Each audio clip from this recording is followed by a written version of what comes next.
What's up, Facebook? It's Damian Lillard. I'm here at the Harmon store in New York City with my partner JBL, celebrating my new album, The Letter O, and also celebrating my 4 Bar Friday community.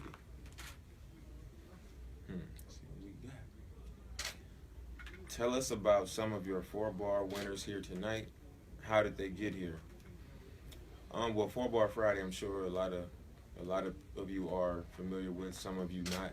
It's a challenge that I started 4 years ago on Instagram with a 15-second video where you just rap 4 bars that you came up with, and at the end you put up 4 bars and you hashtag 4 Bar Friday and tag the 4 Bar Friday page. And each week more and more fans of that movement got involved, and we came up with top 4 Bar Friday contestants each week. We've had a lot of consistent participants over the last 4 years that kind of come up over and over. But they got here tonight by being a part of a challenge where we added an instrumental to it, and the instrumental is off of my album. So we took an instrumental off one of the songs that was favorite, from a lot of the people that ended up downloading the album. They really liked this instrumental, so we made it a challenge on 4 Bar Friday. And we listened to a bunch of them, and we tried to get to the best ones and give them an opportunity to come here and be a part of the event tonight at the Harmon store. So the winners, the people who came out on top, they ended up being invited here tonight. So they're here with us tonight. How did you get 4 Bar Friday started? Did you find inspiration from the people who submit their songs? Do you find inspiration from the people who submit their songs? I got 4 Bar Friday started just because at the beginning of my career in the NBA, I was always writing music, and all my friends rap, my cousins rap, and it's not their primary job. All of them, at least. Some of them it is.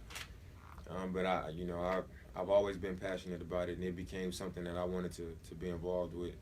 So, I was trying to figure out a way on Vine to say some raps and kind of put it out there, but it was too short. It was only 6 seconds. And then Instagram dropped a 15-second video, and I said to myself, that's the perfect amount of time to say 4 bars. And I shared the idea with some of my partners and some people in my agency, and we kind of figured out a way to get it done to where nobody could steal the idea. We got a few superstars like LeBron James, Paul George, to get on it and do it, and that kind of helped blow it up a little bit, and then fans started to hear about it, and it blew up from there. Now we're getting thousands of people every Friday being a part of it and submitting 4 bars, and now it's a big thing. So I'm really proud of it, and sometimes I do get inspiration from the submissions that I see. From listening to people that's doing it, just putting themselves out there. They're not really rappers. They just, wanted to be a part of the movement.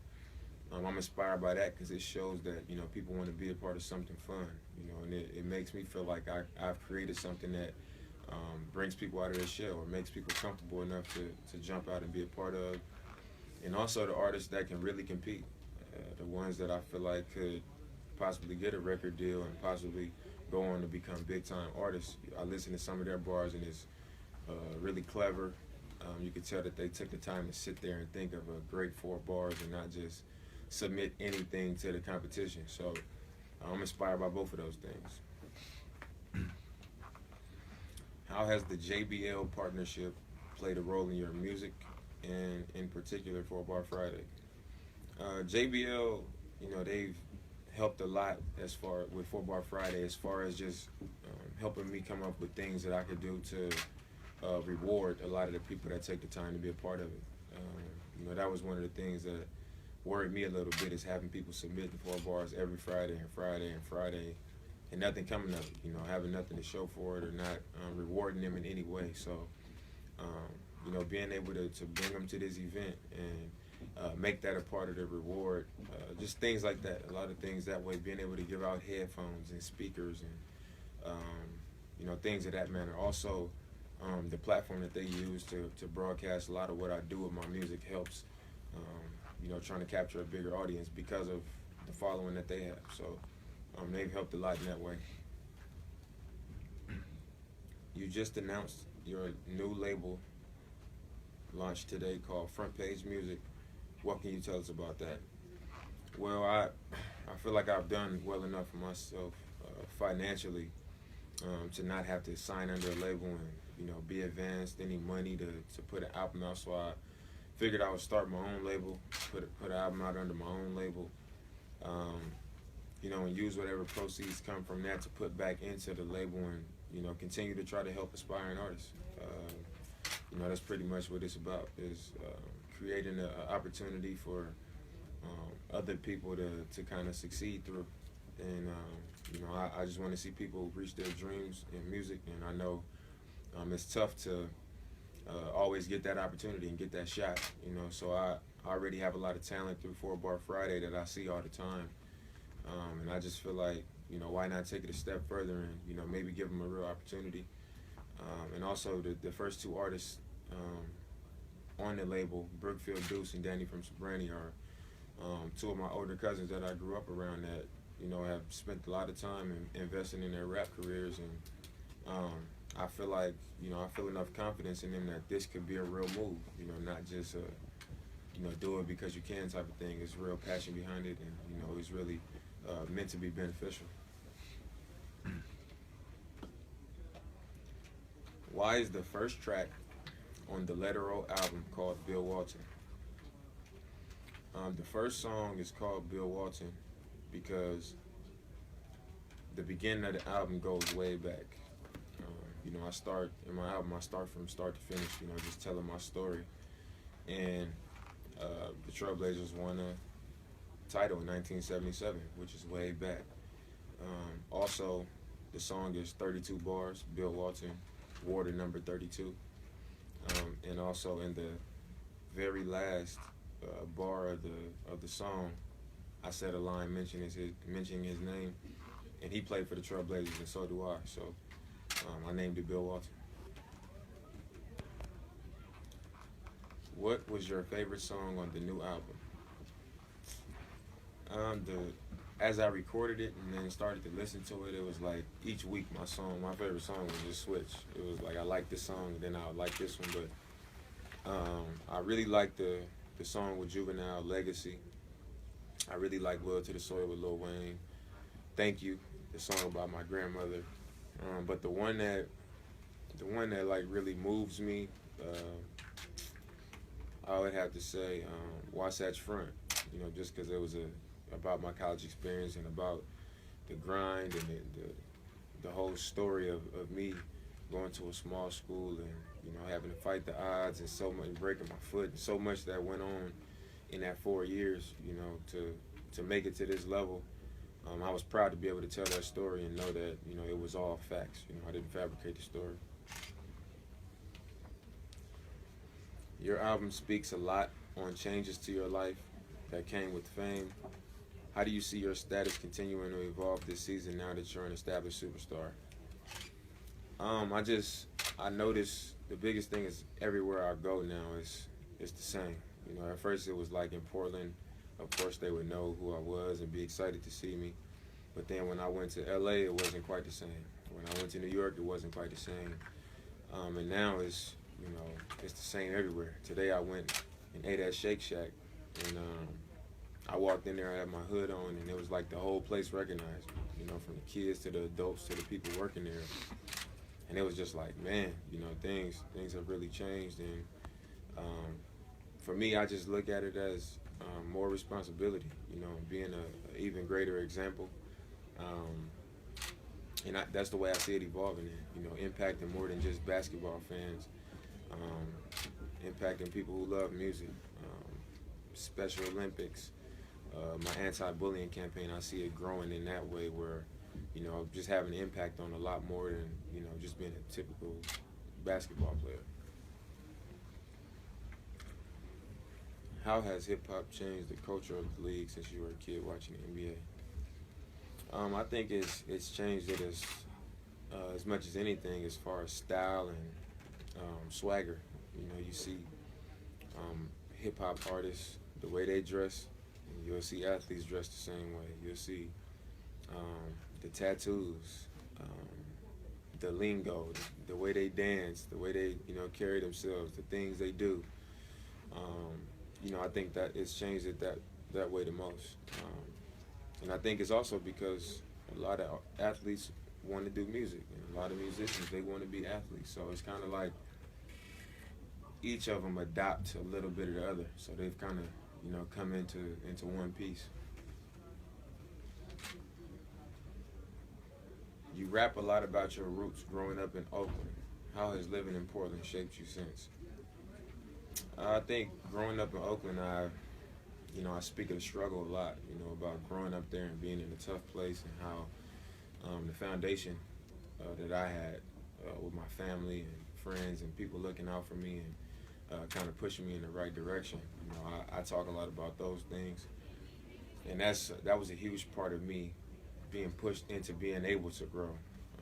You know, being able to get out of that environment safely and in the right mind frame. You know, that's what I mentioned a lot of, and I think in Portland I've just learned to be an adult. You know, it's a great place. You're around great people, and since I've been there, it's kind of like they've pushed me to be a more responsible person, just because of the support that they've shown me for everything that I've done. So it's also been a challenge at the same time. So when you're the ultimate standard and the ultimate example in a city, you know, it's a certain amount of pressure and a certain amount of responsibility that comes along with it.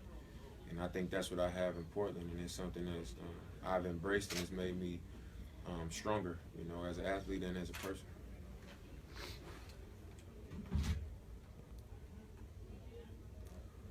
Who are your influences in music and on the court?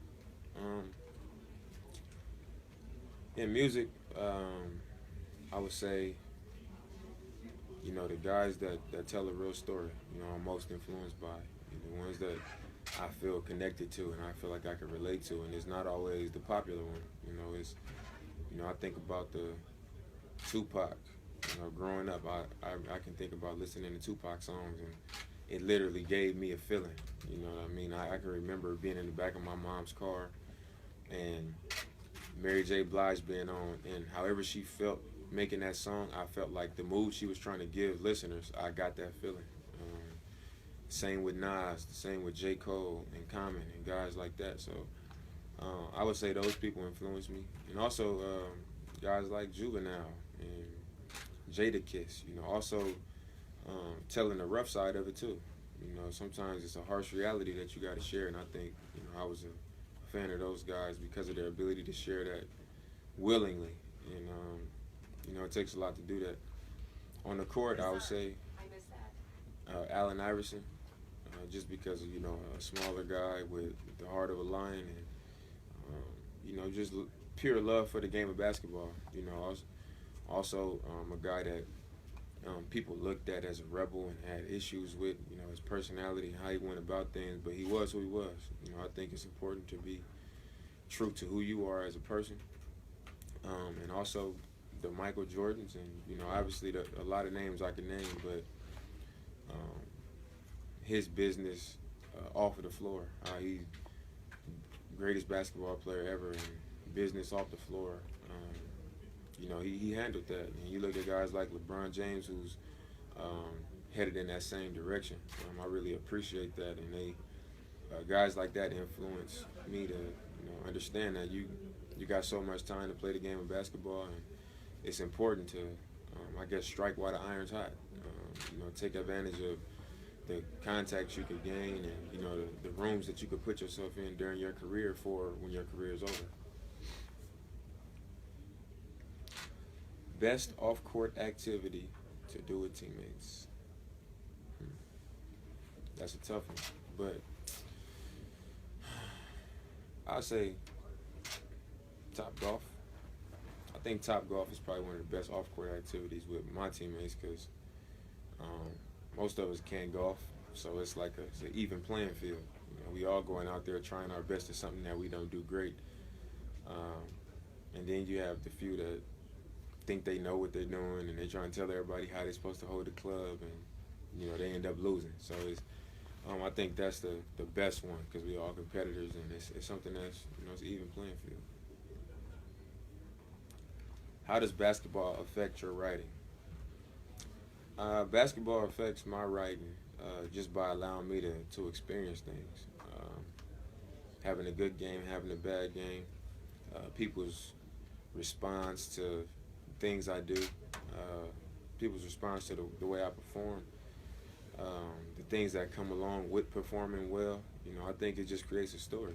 You experience so many things based off of what you do as an NBA player, and it gives you something to tell. And not just things that happen, but how it makes you feel. Being able to express myself, based on what I go through and what I see, because of the basketball player I am. It helps me kind of release and express myself through the lyrics.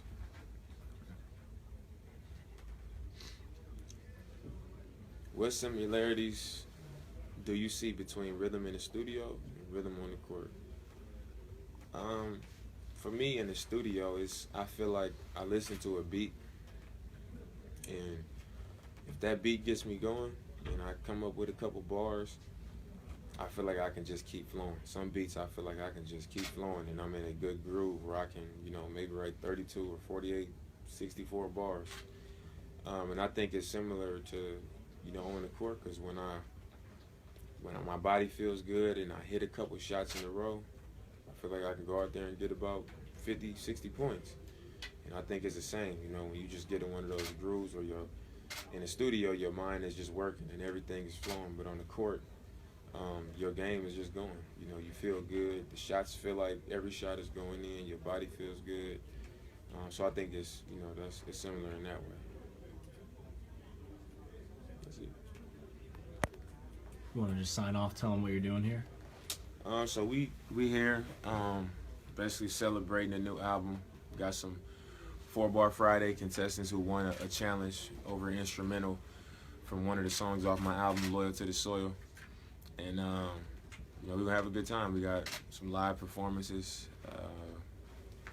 People gonna make comments, and we're gonna chat about the music and about the label. Also launched my label today, Front Page Music, with myself, Brookfield Deuce, and Danny from Sobrani. So it should be a good time.